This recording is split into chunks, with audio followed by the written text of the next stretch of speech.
It's actually very warm today. The sun's just absolutely gorgeous out.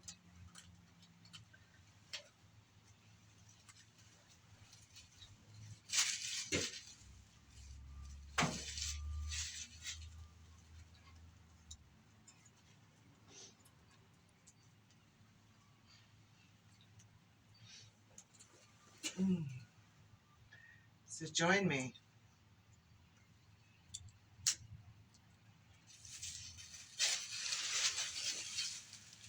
Get into a little bit of mysticism in my life and connections that I made at a very, very young age. Connecting my dots.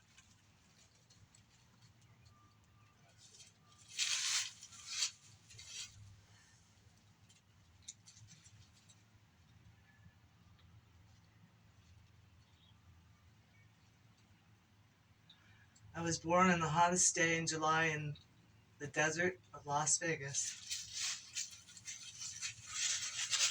July 31st at 3:31 a.m. on a Sunday.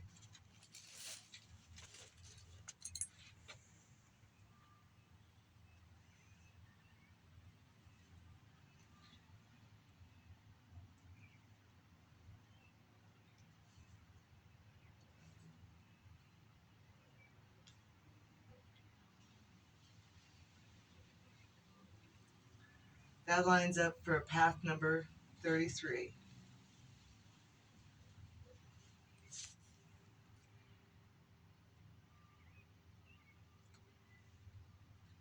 And when I found that out, I was actually about 12. And I wasn't even in the realm of awareness of 33-degree Masons, secret societies, the 7 chakras to release and go out. What I did was actually natural from a very young age. My mom had died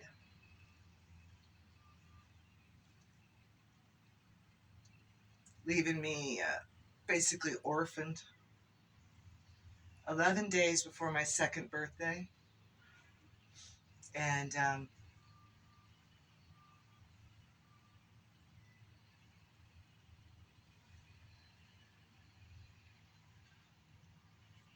I grew up with 6 older brothers and a sister. And I never felt like I fit in. I always felt like I was seeking, but I was so happy, regardless of the non-love. There wasn't a lot of love. I'll come back to the whole lining up of space and time naturally, gaining gifts. I'll come back to that. But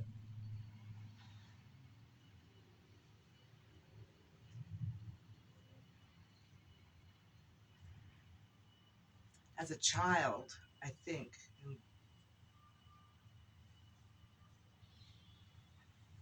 being a Leo, being that the sun does give me energy, it's life. I knew it when I'm going to go flip forward, years. And I moved from Vegas permanently to be out here, and my body actually took on a lack in the immune system and kind of got sick because I'm not getting the rays like I was getting out in Vegas. And your body needs it, needs to, rejuvenate. Vitamin D, good water. Careful, bub. She goes after those cats. My dog. It's okay, Bonnie. She almost tears her neck off. She goes so fast and jerks her head around. So, at a really young age for me, before I was 2, I had a yearning and seeking to find something that wasn't here physically in front of me, and that would be the nurturing of a mother.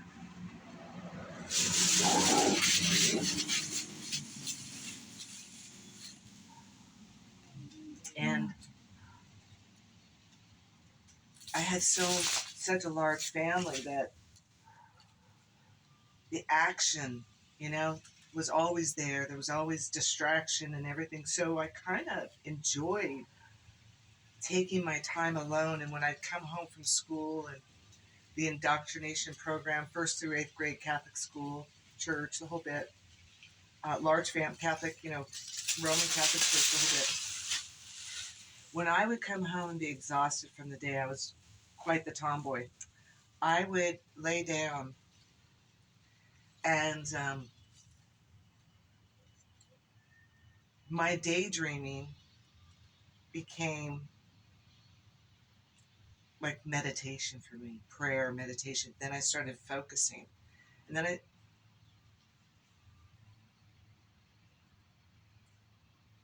I was very young when I started, like 2 or 3. I remember being in my mother. We had this big chair, and it had wood that went up really, really high, and it was Victorian laid, like cream color fabric with the wood panel arms, and I could fit in between this big chair. I called it the queen, my mother's queen's chair, and I could fit in it. So I would say I was 3 to 5 years old. I can remember just being in that chair and getting in the corner and thinking about her and crying, but nobody knew I was crying. I didn't even know I was crying. I just knew that my spirit was yearning for this unconditional love that I've never experienced, only once after that. Well, I've experienced with my children. There's definitely the birth of your children, that aside of my 2 children, but being drawn, knowing where you're going, seeing it before it happens, those are the gifts I possess. I can focus on something and I'm at a level of understanding that no matter what come nor may,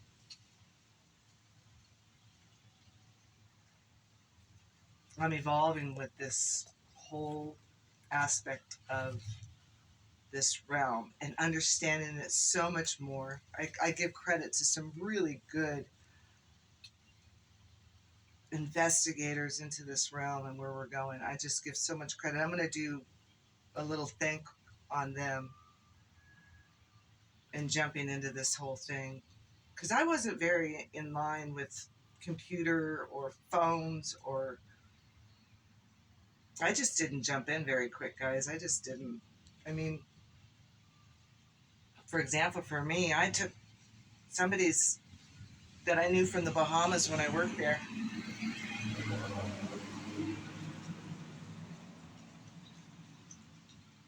And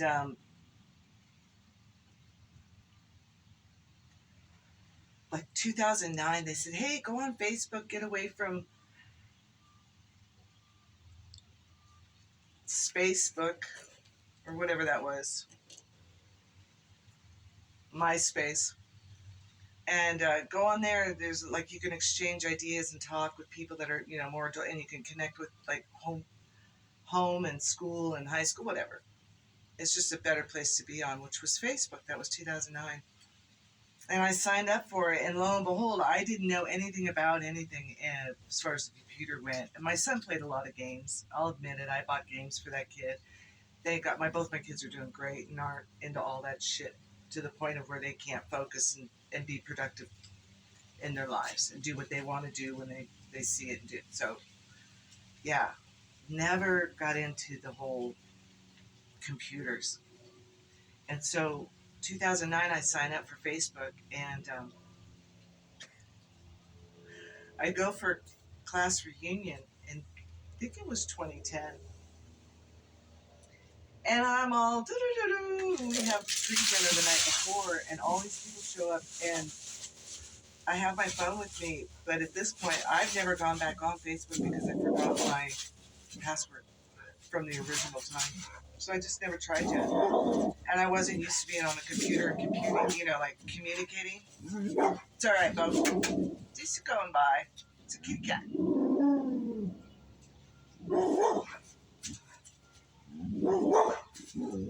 Yeah. So all my classmates that I knew from, they were all like, "You didn't accept my friendship," and I had like over 222 classmates wanting to connect. And so then, I just, I opened up the Facebook at that time and connected all of them, and it was a laugh, and so that was kind of my first dip into this whole computer thing. And as time went by, then I went from a flip phone probably into a smartphone. I don't even think like 2015, 16, maybe. I always had a flip phone. So it wasn't like I was doing a lot of stuff online or anything like that. And I've never really had, I don't watch TV. I mean, I did. My dad watched the uh, news. He would roll it every night. And I had to cook dinner, and it was kind of like being married. And do my, my thing and work 5 days a week, have 2 days off. And finally negotiated that to have my 2 days off just to myself. My kids were getting older, um, everybody's doing their thing. So no TV. But yeah, 2001 was a definite psych scare that because I'd never really watched TV, you have to understand, I was traveling at times when they were negotiating like Iran and Iraq, like just different things. And I was booting my butt around the countryside. I was going to Japan, down to Acapulco, Mexico, the Bahamas, the East Coast, the West Coast, and I never watched the news. So I used to tell my dad when he'd kind of get on me traveling when I was a youngster. And I used to tell him, Dad, don't say that to me, because if you throw negative at me, then negative is probably going to project from me if I think about it. So I'm good. Like, this is the way I thought, without being into the metaphysics or Gnostic or thinking anything fucking weird. Like, it's just the way I thought. Like, just don't throw negative at me, and negative's not going to come my way if I don't project it. And he was worried about me traveling cross country for the second time. I drove from Reno to Atlantic City, following the head orchestra leader for this huge, it was a show, it was a band. He was the head orchestra leader from the first show I did, and I followed him. He was older, to get across country. So that was fine. I was 2.5 years in Atlantic City. And then I rolled, and that was, it was supposed to be the Hilton, and then it was sold to Donald Trump. And so I actually had to take 3 months off till he actually bought the hotel. And I spent it in Vegas for 3 months, and that's a whole nother story. And I got back. But anyways, being over there, I decided after 2.5 years I was taking another contract to Acapulco. And my producer at the time told me, no, don't tell anybody, just show up in LA. So I did. And I was going to take off. And that's when my dad was giving me like the, hey, you're traveling by yourself. You're only 21. And I said, hit the brakes, Dad. Don't throw like, your negative vibe or anything. I did get 2 tickets at 109 miles per hour in my Honda Civic wagon. I think I had this little tan car. Had my whole life in there. And I just knew, and he was just like, be careful with those hard hats that are on the highway. Pulled me over, ma'am, you know how fast you's going? And I was like, oh yeah. 109. So I got a ticket for just passing Arkansas, I believe going into Oklahoma, the state line. And I was going to dip down into McCurtain, which is a small town I used to go to when I was a kid for like 3 months out of the summer, And so it was just outside of Arkansas, right at Oklahoma. I got a ticket. And then after I brown bagged it up at a family member's there, I was headed on again. And I got another one in the panhandle of Texas. Same thing. Ma'am, you know how fast she's going? And I would only crack my window. And he's like, you going to roll your window? I said, no, sir. My dad warned me not to do anything beyond. Yeah. So I kind of stuck my way. Like, I'm not rolling my window down. I'm 21 out here in the middle of the desert, cruising across the country. So I knew how to be safe, but I also knew how to not direct energy towards faulting myself towards somebody else's negativity. Just people and their hang-ups and their thing just never. And I was really practicing massage, meditation, vibing right, listening to my music. Like, I just wasn't affected by outside world or people. Like, I got along with everybody in the shows, and boom, boom, boom, next show to next show. That stuff didn't bother me. So, anyways, with my dad and his, you know, loving ways of be careful, and he meant well. He used to say to me all the time, Michaelin, I just don't understand how you think. Little did I know that he knows that I wasn't his daughter. So how could I think like him if I share no DNA with him? Didn't figure that out till he was gone in 2015. And then I figured it out in 2019. And I have another sister, and we share the same father. So, timing. It's all about timing. And my life's perfect. Perfect time. Somewhere in time. And it's perfect because I look at it in a positive way, up, down, all around. It's just perfect. Can you believe this is the middle of November and we have not had a freeze yet? And there's still kind of leaves on the trees. I've got a full yard full of leaves here, but man, it's absolutely gorgeous out, and I'm getting that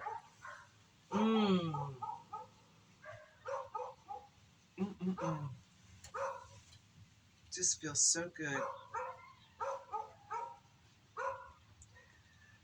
So, breaking it down, when you look at yourself and you look at life and you listen to people, if you're assured in yourself, for the most part, I mean, we all have our ups and downs. We definitely learn. But if you accomplished what you put in yourself, like my dreaming, or it became meditation, and then it became inspired. I mean, I was always inspired to seek. I was always going to bust out, I was completely different from my family members. I was a seeker. Just, I don't even know another word to put for it. But I'm still seeking. I don't think knowledge and seeking ever stops. And when it does, you're probably dead. And dead, I don't mean spiritually.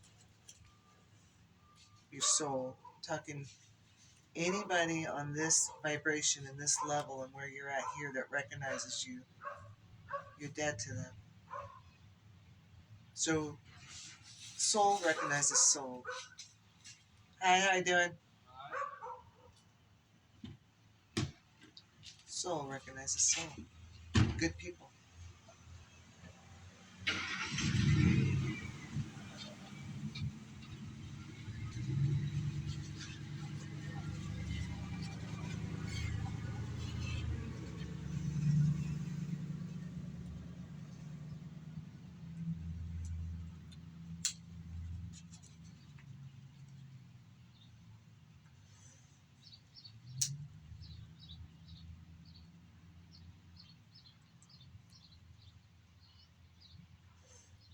Intuition is a gift.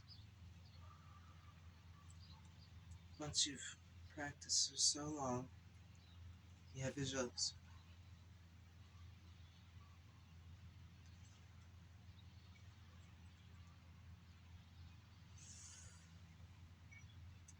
Practice your creative visualization, meditation.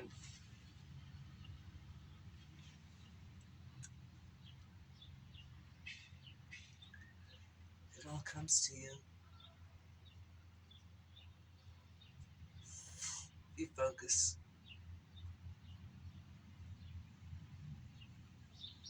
You breathe.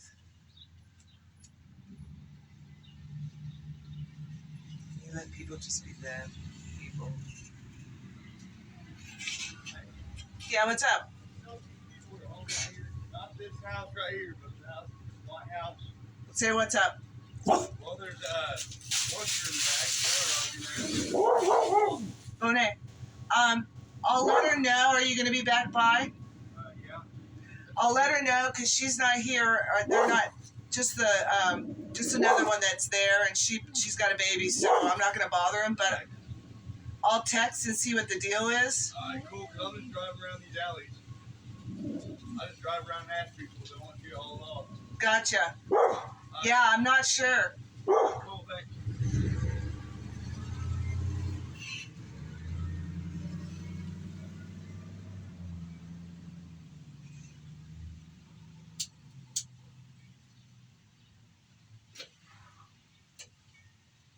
That was like a nugget that just fell off. I didn't see it. I didn't see it burning out of control, and it burnt the whole other side like a nugget about that side. Just hit the floor. It hit the floor.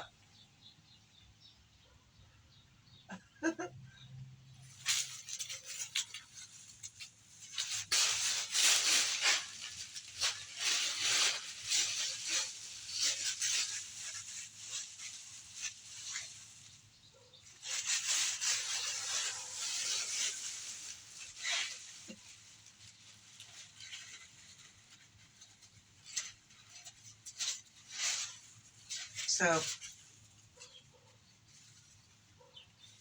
not going to get too deep into it, but anyways, moral of that story is, in a nutshell, my dad traveling, wisdom as a youngster, looking into things but not understanding it on a level of like the wording that's thrown on it now, which is a lot of word salad to me because I already got it when I was young, which is kind of what they say to aliens, which is funny. They communicate in like a structure of like a symbol, which is like one thought that creates a vibration, an energy that you get the whole concept, the whole concept, to which I attribute to creative visualization. Because if you could think in a whole of a picture, you don't need a lot of words. You don't need a lot of words. You just focus on it. So I kind of understand that communication, and it's like it was given to me, like.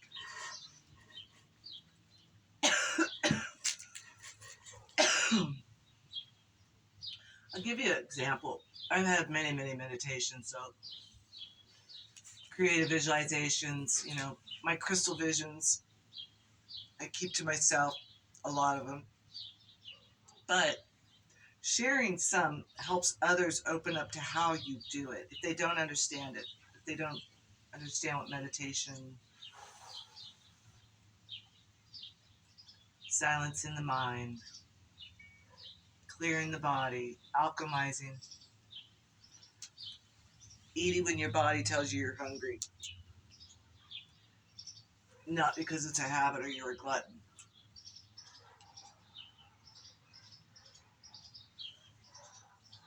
Being smart, which is not really offered or capable of a lot of people.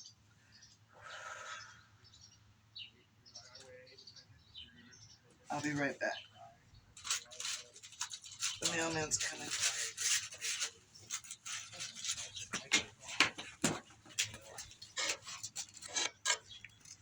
So I just got my mail. Everything's good.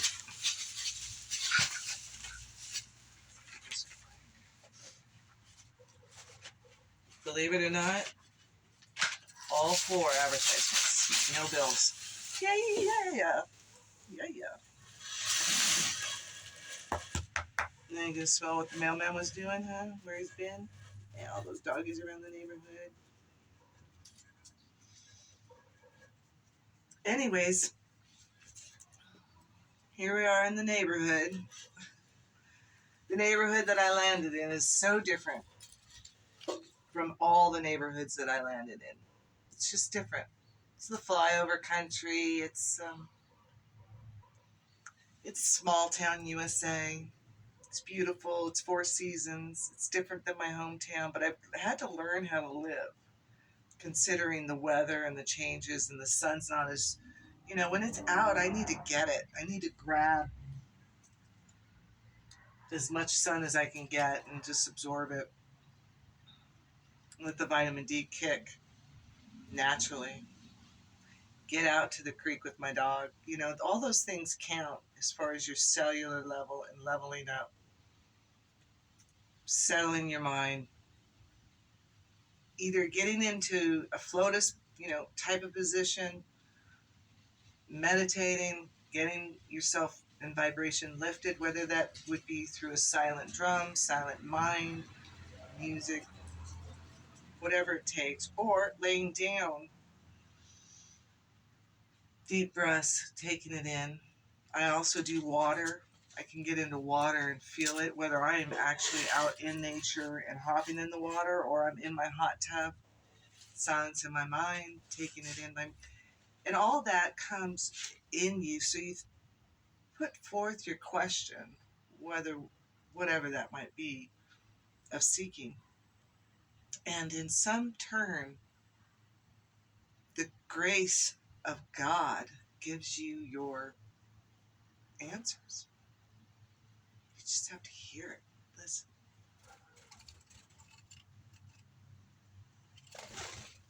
There's the parents of this. I've got a nest up here, and they're preparing the nest right now. It's so sweet. So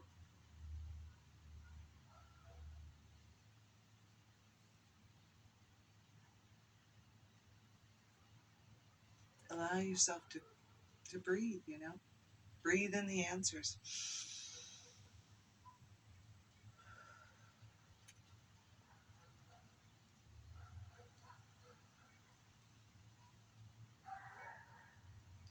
And you raise your vibrations.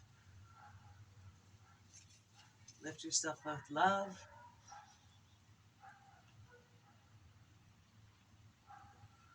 We love ourselves first and foremost, not in a weird way, not in a narcissistic way or nothing like that. But really love yourself as far as taking the time to understand yourself.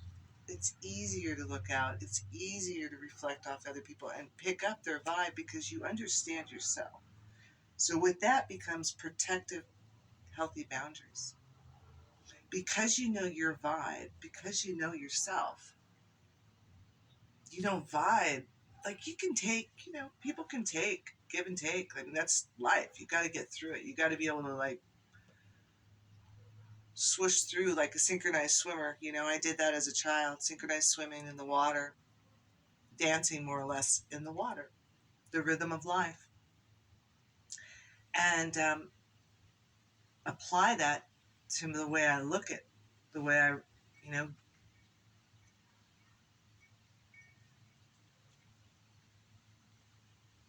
the way I sway and dance through this whole thing that we're going through here in life. Whatever that journey is, for whoever.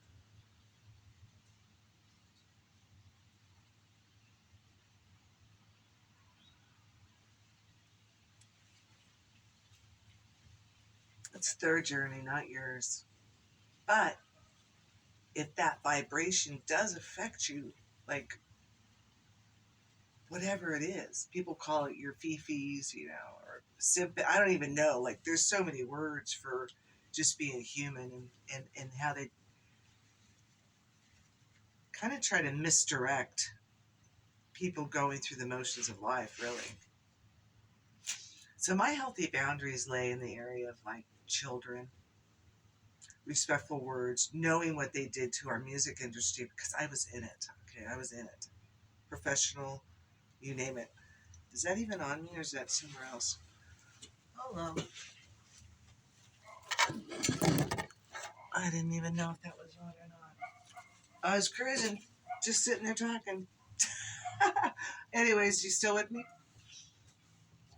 So being it that I was in show business and none of the funky stuff, I was an independent contractor, and got in the right time. Like just how they kind of want to fool you with the whole globe thing. And they're like, oh, the earth is sitting between the sun at just the right place. Otherwise it would burn up.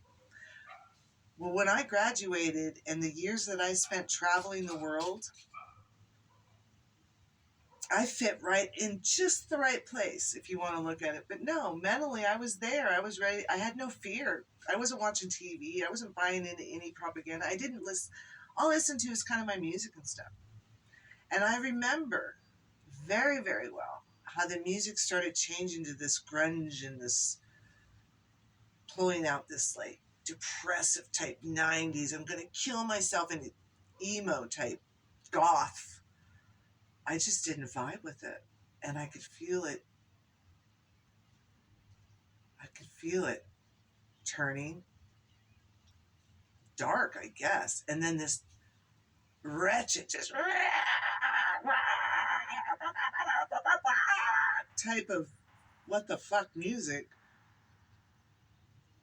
heavy metal came out. And I can honestly, it's the vibration of that.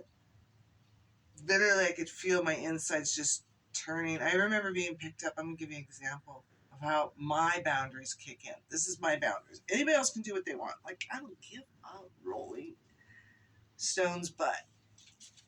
I don't care. But if you come pick me up and I've got 2 kids, and this is why I've been single since, I've been single a long, long, long time. And I like it. Like, I just love it. It's very, very free. But anyways, I had a date, I want to say like in 2005 or so. So my kids were probably 10ish and 15 or something. Oh, not even that. That's too, whatever. Anyways, this guy picks me up in this yellow Corvette, right? He's just got it set up. This brand new yellow Corvette, 2001, whatever it was. I get in the car with this dude, and literally down the street is like the stop, so you can, make a left, get out to the main streets from where we had our homes. We had like a compound. We had 3 homes built next to each other, and this time I was in the middle home. Anyways, and my brothers were on the sides. So he picks me up, and he literally hits, just, and by the time we get down to the end of the street, I'm at the back of my chair, and I'm telling him, whoa, stop, stop, stop. And he kind of does a quick stop at the stoplight. And I open the door, and I get out of the door, and he's like, what are you doing? I said, there's no way. You're trying to impress me with this vehicle and the speed of it. And I've never been, I had 6 older brothers. I grew up in Las Vegas with the Hilton owning the house across the street with like stars living there. And now